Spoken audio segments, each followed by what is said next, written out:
मेरे आत्मीय मित्रों, कैसे हैं आप सब। आशा करता हूं आप सभी स्वस्थ और प्रसन्न होंगे तथा लगातार सीख रहे होंगे।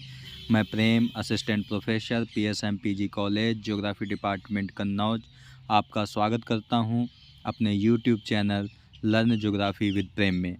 दोस्तों, इससे पहले वाले वीडियो में हमने बात की थी आपसे मानसूनी पर्णपाती बायोम। इसके बाद हमने बात की थी सवाना बायोम और रूम सागरीय या भूमध्य सागरीय बायोम की। ठीक है दोस्तों, आज हम बात करेंगे आपसे एक अगले बायोम की। ये वीडियो आपका पार्ट 3 है। ठीक है दोस्तों, तो अगर आपने पार्ट 1 और 2 नहीं देखा है तो जाकर आप आराम से देख लीजिए, तो आपको ये बेहतर तरीके से समझ में आएगा। ठीक है दोस्तों, तो आज हम बात करते हैं आपसे अगले बायोम की, जिसका नाम है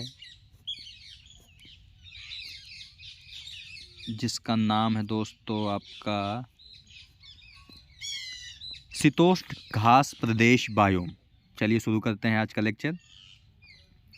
सबसे पहले हमने जैसे बताया था कि किसी भी बायोम की जब हम बात करते हैं तो 5 बिंदुओं पर बात करते हैं। पहला उसकी स्थिति और विस्तार, फिर जलवायु, पादप संगठन, प्राणी संगठन और मानवीय अनुक्रियाओं के बारे में। ठीक है, तो पहला टॉपिक ही हम उठाते हैं। शीतोष्ण घास प्रदेश का विस्तार उत्तरी गोलार्ध में महाद्वीपों के आंतरिक भागों में पाया जाता है। ठीक है, यानी कि जो उत्तरी गोलार्ध है और महाद्वीपों के आंतरिक भागों में पाया जाता है, जैसे उत्तरी अमेरिका का प्रेरी तथा यूरेशिया का स्टेपी प्रदेश। ठीक है, जहाँ महाद्वीपीय जलवायु यानी कि ग्रीष्मकाल और शीतकालीन दशाओं में अत्यधिक अंतर होता है। यानी कि जो महाद्वीपीय जलवायु होती है आपकी, उसमें ग्रीष्मकाल और शीतकालीन दशाओं में अत्यधिक अंतर पाया जाता है। ठीक है, तो इनका विकास शुष्कता का साम्राज्य रहता है। यानी कि जो आपके शीतोष्ण घास प्रदेश हैं वो महाद्वीपीय जलवायु में विकसित होते हैं और इनमें शुष्कता का साम्राज्य रहता है। दक्षिणी गोलार्ध में इनका विस्तार दक्षिणी अमेरिका, अर्जेंटीना, उरुग्वे, यहाँ दुरुग्वे ना होगा, उरुग्वे होगा। ठीक है, दक्षिण अफ्रीका के उच्च पर्वतीय भाग जैसे वेल्ड, ऑस्ट्रेलिया का दक्षिण पूर्वी भाग जैसे मरे डार्लिंग का बेसिन तथा न्यूजीलैंड का कैंटबरी मैदान में पाया जाता है। ठीक है, इन सभी की लोकेशन आप मैप पर देखते चलिए। इसके बाद करते हैं जलवायु की।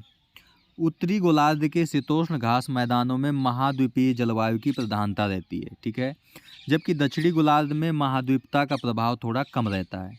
यानी महाद्वीपता का प्रभाव उत्तरी गोलार्ध में ज़्यादा रहता है, दक्षिणी गोलार्ध में कम, क्योंकि दक्षिणी गोलार्ध में जल की प्रधानता है और उत्तरी गोलार्ध स्थल प्रधान है।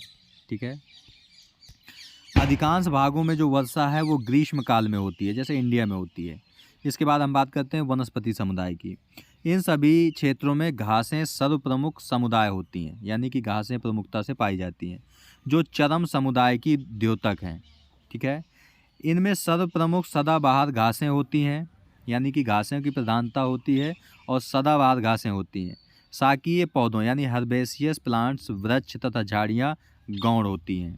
ठीक है, ज्ञातव्य है कि अधिकांश घास के मैदान मानव क्रियाकलापों का प्रतिफल हैं।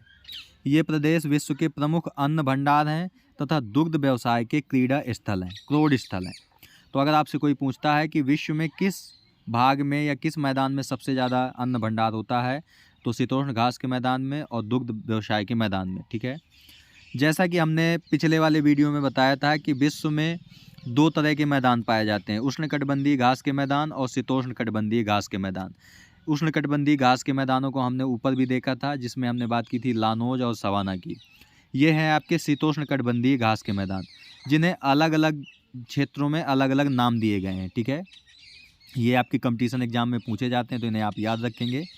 प्रेरीज उत्तरी अमेरिका में कहते हैं, पंपास साउथ अमेरिका में कहते हैं। ठीक है, और एशिया में स्टेपीज कहते हैं। ठीक है, और अफ्रीका में, साउथ अफ्रीका में वेल्ड कहते हैं और ऑस्ट्रेलिया में डाउन्स कहते हैं, तो ये आप याद रखेंगे। इसके अलावा न्यूजीलैंड में कैंटबरी कहते हैं। ठीक है, और हंगरी जो यूरोप में एक देश है, हंगरी में इसे पुस्ताज कहते हैं, तो ये अलग से याद कर लीजिएगा आप। ठीक है, इनको आप याद कर लीजिए, नोट डाउन कर लीजिएगा। 2 और मैंने बताया आपको, न्यूजीलैंड में कैंटरबरी कहते हैं, कैंटरबरी, और हंगरी में आपका पोस्ताज कहते हैं, पोस्ताज। ठीक है, तो उन्हें भी आप लिख लीजिएगा। इसके बाद है शीतोष्ण कोणधारी वन बायोम। अगला बायोम है आपका जो, वो है शीतोष्ण कोणधारी या वन बायोम या टाइगा बायोम। ठीक है, इन्हें टाइगा वन बायोम के नाम से भी जानते हैं। यह बायोम शीतोष्ण बायोमों का सबसे उत्तरी बायोम यानी दक्षिणी गोलार्ध में नहीं पाया जाता। ये आपको याद रखना है कि जो शीतोष्ण कोणधारी या टाइगा वन बायोम है, ये केवल और केवल उत्तरी गोलार्ध में पाए जाते हैं। ठीक है, एक सेपरेट वीडियो में हम जलवायु कटिबंधों की जब बात करेंगे तब ये आपको और क्लियर तरीके से समझ में आ जाएंगे। अभी आप इतना समझ लीजिए कि जो शीतोष्ण कटिबंधीय कोणधारी बायोम है यानी टाइगा बायोम है, वो केवल उत्तरी गोलार्ध में पाए जाते हैं, दक्षिणी गोलार्ध में नहीं, जिसे टाइगा बायोम भी कहते हैं। ठीक है, इसका विस्तार उत्तरी अमेरिका, यूरेशिया में शीत महाद्वीपीय तथा उपध्रुवीय जलवायु प्रदेशों में पाया जाता है।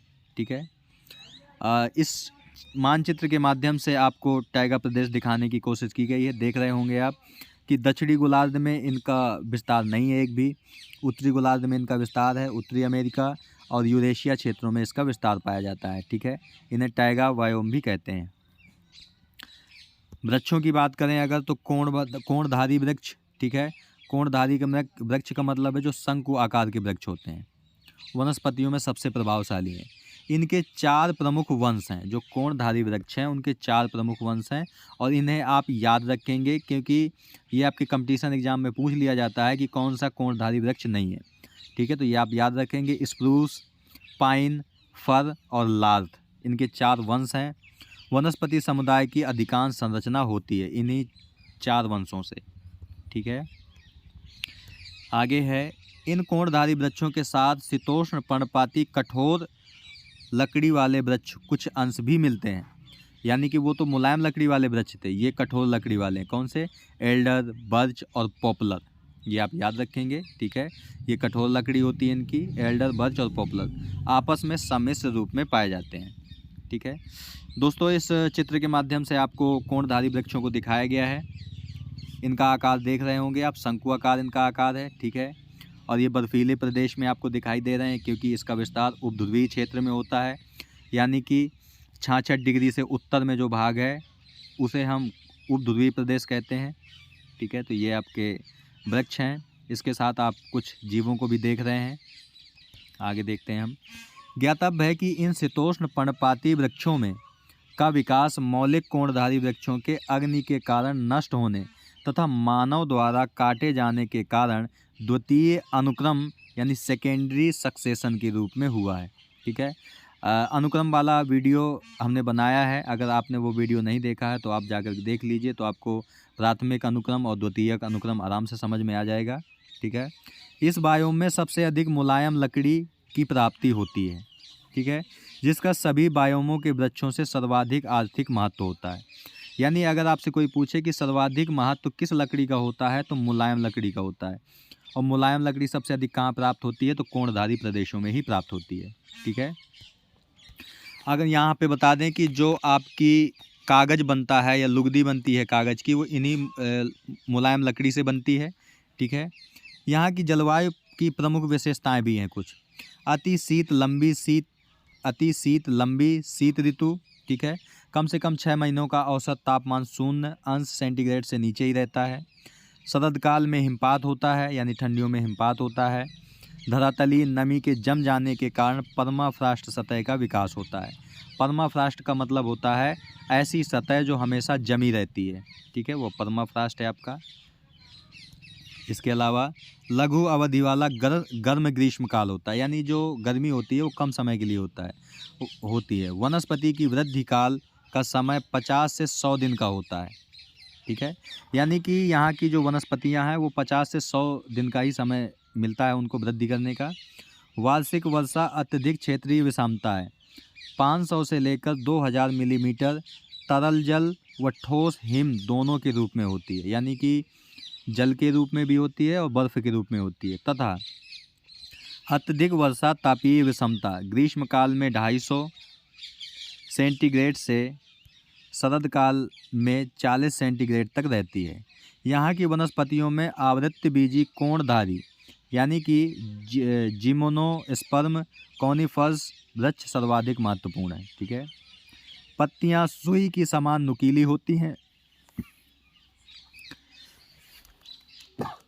पत्तियां सुई के समान नुकीली होती हैं ताकि शरद काल में मिट्टी के हिमीकरण के समय वाष्पोत्सर्जन कम हो सके। ठीक है।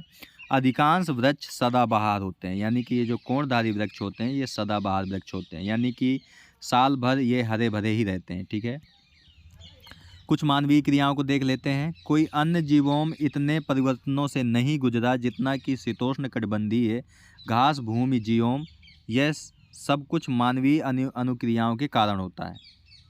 ठीक है दोस्तों, ये हम थोड़ा मिस्टेक हुआ, मिसप्रिंट हुआ है। ये आपको ये जो मानवीय अनुक्रियाएं बताई जा रही हैं ये शीतोष्ण कटिबंधीय घास की हैं। ठीक है, देख लेते हैं, लेकिन फिर भी इसे आप आराम से, जब हम PDF आपको प्रोवाइड कराएंगे तब उसमें आपको सही करके दे देंगे। ठीक है। कोई अन्य जीवों में इतने परिवर्तनों से नहीं गुजरा जितना शीतोष्ण कटिबंधीय घास जीवों गुजरा है। यह सब कुछ मानवीय अनुक्रियाओं के कारण हुआ है। अधिकतर घास भूमियों को कृषि भूमि में बदल दिया गया है, जो अब विश्व प्रसिद्ध अनाज भंडार बन गए हैं। ठीक है। दूसरा निर्णायक कारक जो इस अछूती भूमि को बदलने के लिए उत्तरदायी है वह है पशुपालन। ठीक है। यानी कि जो आपके घास के मैदान हैं उन्हें साफ करके अनाज भंडार बना दिए गए और पशुपालन के लिए भी प्रयोग किया गया है उनका। बड़े पैमाने पर पशुओं के शिकार करने के कारण कुछ जानवरों की संख्या बहुत कम हो चुकी है और कुछ जीव विलुप्त हो गए हैं, जैसे हिरण, जेब्रा, मोर, तेंदुआ आदि। यूरोपियन आप्रवासियों द्वारा बड़े पैमाने पर शिकार करने के कारण अफ्रीकन वेल्ड से ये लगभग गायब हो गए हैं। यहाँ पर प्राणियों और पौधों की नई प्रजातियों के प्रारंभ करने से देसी प्रजातियों का संगठन बिल्कुल बदल गया है। कहने का मतलब है कि यहाँ की जैसे एक के क्षेत्र है, यहाँ पर जो प्रजातियाँ हैं दूसरे क्षेत्र से दूसरी प्रजातियाँ लाकर यहाँ बसा दी गई हैं अगर, तो इनका संगठन क्या हुआ, पूर्णतः बदल गया है। ठीक है। उदाहरण के लिए ऑस्ट्रेलिया में यूरोपियन लोगों द्वारा भेड़ पालन करने के कारण वनस्पति संगठन बदल गया है। इसी तरह फलदार वृक्षों की खेती करने के कारण देसी सदाबहार घासों की कई प्रजातियां दबकर रह गई हैं। ठीक है। अगला और लास्ट है आपका बायोम, टुंड्रा बायोम। ठीक है, टुंड्रा बायोम। इस चित्र में आप देख रहे होंगे कि टुंड्रा बायोम का विस्तार कहाँ पर है। तो ये उत्तरी गोलार्ध में ध्रुवीय क्षेत्रों में, यानी कि आर्कटिक प्रदेशों में टुंड्रा जलवायु का या बायोम का विस्तार पाया जाता है। ठीक है। ये उत्तरी अमेरिका का उत्तरी भाग है, ये ग्रीनलैंड का आसपास का क्षेत्र है, यह उत्तरी साइबेरिया का क्षेत्र है। ठीक है। देखते हैं इसका अर्थ। टुंड्रा का शाब्दिक अर्थ होता है बंजर भूमि, यानी बैरन ग्राउंड। ये आप याद रखेंगे कि टुंड्रा का शाब्दिक अर्थ क्या है, बंजर भूमि। ठीक है। इस बायोम में वर्ष भर सूर्य तप तथा सूर्य प्रकाश का अभाव रहता है, जिस कारण वनस्पतिक विकास न्यूनतम हुआ है। आपको पता है कि जो सूर्य की, जैसे ये अपनी पृथ्वी है, ये आपका सूर्य है, तो सूर्य की किरणें लगातार तिरछी होती चली जाती हैं। ठीक है। जिस कारण इस क्षेत्र में सूर्य तप की प्राप्ति नहीं हो पाती और इसी कारण वनस्पतियों का भी अभाव होता है। अगर वनस्पतियों का अभाव है तो वृक्षों का भी जाहिर सी बात है अभाव ही होगा। ठीक है। कम से कम 8 महीनों तक धरातल पूर्णतः हिमाच्छादित रहता है, यानी बर्फ जमी रहती। तापमान हिमांक के नीचे रहता है। तेज बर्फानी हवाएं चलती हैं। वनस्पति विकास का समय 50 दिन से भी कम होता है, जबकि टाइगा प्रदेश में हमने देखा था 50 से 100 दिन का समय मिलता था उन्हें, लेकिन इसमें 50 दिन से भी कम समय मिलता है। ठीक है। मृदा सदा हिमीकृत अवस्था में होती है। इस तरह सदा हिमीकृत धरातल को परमाफ्रॉस्ट कहते हैं। ठीक है। वार्षिक वर्षा 400 मिलीमीटर से भी कम होती है। ठीक है। टुंड्रा बायोम को 2 प्रकारों में विभक्त किया गया है, यानी टुंड्रा को भी 2 भागों में बांटा गया है। ठीक है। आर्कटिक टुंड्रा तथा अल्पाइन टुंड्रा। ठीक है। जो अल्पाइन टुंड्रा है ये उच्च पर्वतों पर पाया जाता है। यहाँ आपको ये समझना है कि अल्पाइन जो शब्द है इसलिए लिया गया है क्योंकि अल्पाइन पर्वत श्रेणी पाई जाती है यूरोप की दक्षिणी भाग में। ठीक है। उसी के कारण इसे टुंड्रा बायोम नाम दिया गया है। तो उच्च पर्वतों पर पाई जाती है। इसकी स्थिति उष्ण कटिबंध से लेकर शीतोष्ण कटिबंध पर्वतों पर वृक्ष रेखा के ऊपर होती है। ठीक है। आर्कटिक टुंड्रा का विस्तार उत्तरी अमेरिका तथा यूरेशिया में, उत्तर में स्थायी ध्रुवीय हिमावरण तथा दक्षिण में शीतोष्ण कोणधारी वन बायोम की उत्तरी सीमा के मध्य में है। ठीक है, यानी कि टैगा के ऊपर है ये बायोम, और टुंड्रा के या आर्कटिक टुंड्रा के नीचे जो बायोम है, ठीक है, ये आपका टुंड्रा बायोम है। ठीक है दोस्तों, इस चित्र के माध्यम से आपको ध्रुवीय क्षेत्र को दिखाने की कोशिश की गई है। यहाँ पर जो वनस्पतियाँ होती हैं कुछ इस प्रकार की होती हैं, यानी कि लाइकेन यहाँ पर प्रमुख रूप से उगती है, जिसका समय कितना होता है, 50 दिन का समय मिलता है इसको बढ़ने का। ठीक है, आगे देखते हैं। इनके अलावा आर्कटिक द्वीपों पर भी इस बायोम का विस्तार हुआ है, यानी कि आर्कटिक क्षेत्र में जो द्वीप पाए जाते हैं। आर्कटिक टुंड्रा में वृक्ष रेखा के उत्तर जाने पर जलवायु की बढ़ती कठोरता के साथ वनस्पतियों में भी तेजी से परिवर्तन होता जाता है। ठीक है, अतः आर्कटिक टुंड्रा को दक्षिणी सीमा से उत्तरी सीमा तक 3 मंडलों में विभक्त किया गया है। ठीक है, वो 3 मंडल कौन से हैं? दक्षिण से उत्तर की ओर निम्न आर्कटिक टुंड्रा, मध्य आर्कटिक टुंड्रा तथा उच्च आर्कटिक टुंड्रा, 3 भागों में बांटा गया है। ज्ञातव्य है कि निम्न, मध्य व उच्च अक्षांशों के मान के प्रतीक होते हैं ये। ठीक है, इसमें वनस्पतियां छिटपुट यानी बिखरी रूप में पाई जाती हैं, जिसमें मोसेस, लाइकेन तथा कठोर शाकीय पौधे झाड़ियाँ जैसे आपका एवेंस, ठीक है, सैक्सीफिरेक्स आदि प्रमुख रूप से वनस्पतियां हैं। वृक्षों का तो अभाव ही पाया जाता है, यानी कि वृक्ष यहाँ उगते ही नहीं। ठीक है, मांस लाइकेन ही उगते हैं यहाँ पर। आगे देखते हैं। लिथोसोल पूर्ण प्रवाह युक्त मिट्टी जिसमें आधार सेल पतली होती है। लाइकेन तथा मॉसेस के शुष्क समुदाय यानी कि विकसित होता है। आर्कटिक भूरी मिट्टी पर बौनी झाड़ियाँ तथा बौने शाकीय पौधे विकसित होते हैं। आर्कटिक टुंड्रा में शीत कठोरता तथा सूर्य प्रकाश के अभाव के कारण समस्त विश्व की कुल पादप प्रजाति का मात्र 3% पादप प्रजाति ही विकसित हो पाई है। ठीक है, यानी कि इस क्षेत्र में जो पादप यानी वनस्पतियों का विकास हुआ है पूरे विश्व का, वो केवल 3% भाग ही विकसित हुआ है। ठीक है, यहाँ की वनस्पतियाँ शीतानुकूलित यानी क्रायोफाइट्स होती हैं। ठीक है, अर्थात इनमें अति शीत दशाओं को सहन करने की सामर्थ्य होती है। उत्तर की ओर जाने पर शीत की कठोरता बढ़ती जाती है तथा पादप प्रजातियों की संख्या भी कम होती चली जाती है। जंतु समुदाय आर्कटिक टुंड्रा बायोम के प्राणियों को 2 प्रमुख वर्गों में रखा गया है, यानी कि जो आर्कटिक क्षेत्र में जंतु समुदाय है उनको 2 भागों में बांटा गया है, स्थायी निवासी और प्रवासी। शीतकाल में अधिकांश प्राणी टुंड्रा छोड़कर दक्षिणी भागों में प्रवास कर जाते हैं। स्पष्ट है कि प्राणियों में मात्र वे ही शरदकाल में यहाँ टिक पाते हैं जिनकी विशिष्ट शारीरिक संरचना कठोर शीत से बचाव करने में समर्थ होती है। जाहिर सी बात है कि इतनी ठंड में वही व्यक्ति रह सकता है या जीव रह सकता है जो उसको सहन कर सकता है। ठीक है, तो उनकी शारीरिक संरचना भी ऐसी ही हो जाती है। इस तरह स्थायी प्राणियों के शरीर के बाएं भाग में फर या पंखों का घना आवरण होता है जो इनके लिए लिहाफ यानी कि रजाई का कार्य करता है। ठीक है, यहाँ के प्रमुख जो जीव हैं वो हैं कस्तूरी बैल, आर्कटिक लोमड़ी, रेंडियर और कैरिबू। ये आपको याद रखना है दोस्तों, एक बार ये एग्जाम में आ चुका है कि रेंडियर किस क्षेत्र में पाया जाता है, तो टुंड्रा प्रदेशों में पाया जाता है।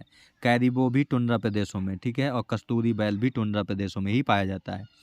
भारत में भी आप देखते हैं कि जो कस्तूरी मृग है वो जम्मू कश्मीर में पाया जाता है। जम्मू कश्मीर कोई उच्च क्षेत्र है जहाँ पे बर्फ़ वाली स्थिति रहती है। ठीक है दोस्तों, अब हम इसके बाद देख लेते हैं मानवीय अनुक्रियाओं को। यहाँ के कठोर वातावरण में बहुत कम लोग रहते हैं। अब इतनी ठंड है तो कोई वहाँ रहना नहीं चाहता या रह ही नहीं सकता। यूरोपियन टुंड्रा में सेमाइड, ये सेमाइड है, ठीक है, लैप्स, फिन्स, याकूत जनजातियाँ तथा कनाडा और अलास्का में एस्किमो लोग यहाँ मूल निवासी हैं और सदियों से जीवन व्यतीत कर रहे हैं। ठीक है, ये दोस्तों जनजातियाँ हैं, इन्हें आपको याद रखना है क्योंकि ये क्वेश्चन भी सीधे सीधे बनते हैं। कि जो यूरेशियन टुंड्रा यानी कि यूरोप और एशिया का भाग है जहाँ पर टुंड्रा जलवायु पाई जाती है, वहाँ सिमाइड, लैप्स, फिन्स और याकूत रहते हैं। और जो कनाडा और अलास्का का क्षेत्र है वहाँ पर एस्किमो जनजाति पाई जाती है। ठीक है, ये जातियाँ अब स्थायी तथा अर्धचलवासी जीवन व्यतीत कर रही हैं। ठीक है, इन्होंने नई तकनीकों का अपना लिया है। उदाहरण के लिए घातक राइफलों ने परंपरागत और पुराने हारपून का स्थान ले लिया है। हारपून आपका एक अस्त्र होता है जिसे एस्किमो लोग प्रयोग करते हैं। अतः नवीनतम तकनीकों से लैस आधुनिक एस्किमो आज टुंड्रा परितंत्र को नष्ट करने के लिए उस स्थिति में हैं जिसमें तकनीकी रूप से विकसित मानव ने अन्य जीवों में किया है। ठीक है, यूरेशियन टुंड्रा के सेमाइड तथा अन्य जातियों ने नई जीवन शैलियों को अपना लिया है। यानी कि पुराने समय में जैसे लोग रहते थे अब वैसे नहीं रहते हैं, अब वो नई तकनीकों के साथ रहते हैं। ठीक है, इनमें से कुछ स्थायी रूप से एक स्थान पर रह रहे हैं। ये रेंडियर और फर वाले अन्य जानवरों को पालते हैं। साइबेरियन टुंड्रा में खाद्य फसलों में मुख्यतः गेहूं की खेती की जाती है। यानी कि अब यहाँ पर गेहूं की खेती भी होने लगी है, तकनीक का इस्तेमाल इतना बदल चुका है। ठीक है, हाल के वर्षों में खनिजों की खोज जैसे अलास्का में सोना और खनिज तेल, लेब्राडोर में लवयस्क और साइबेरिया में निकिल आदि की खोज हो चुकी है यहाँ पर। ठीक है, और इन खनिजों की उपस्थिति के कारण या खोज के कारण खनन बस्तियों की स्थापना और यातायात के साधनों का विकास भी प्रोत्साहित हुआ है। परंतु खनन क्रियाओं ने यहाँ प्रदूषण तथा इस कमजोर परितंत्र के लिए अन्य पर्यावरणीय समस्याएं भी पैदा कर दी हैं। ठीक है दोस्तों, तो दोस्तों ये रहे आपके सारे बायोम जिसमें हमने कई सारे बायोमों की बात की है। ठीक है, आज हमने बात की आपसे शीतोष्णकटिबंधीय घास बायोम, टाइगा बायोम और टुंड्रा बायोम के बारे में। ठीक है दोस्तों, और सभी बायोमों से संबंधित जो PDF है आपका हिंदी और इंग्लिश दोनों में, उसका लिंक आज के वीडियो के डिस्क्रिप्शन बॉक्स में आपको दे दिया जाएगा, जहां से आप डाउनलोड करके आराम से उसे पढ़ सकते हैं। ठीक है दोस्तों, तो मिलते हैं आपसे नेक्स्ट वीडियो में एक नए टॉपिक के साथ। तब तक के लिए नमस्कार। प्रसन्न रहिए, खुश रहिए, मुस्कुराते रहिए और सीखते रहिए। धन्यवाद। जय हिंद दोस्तों।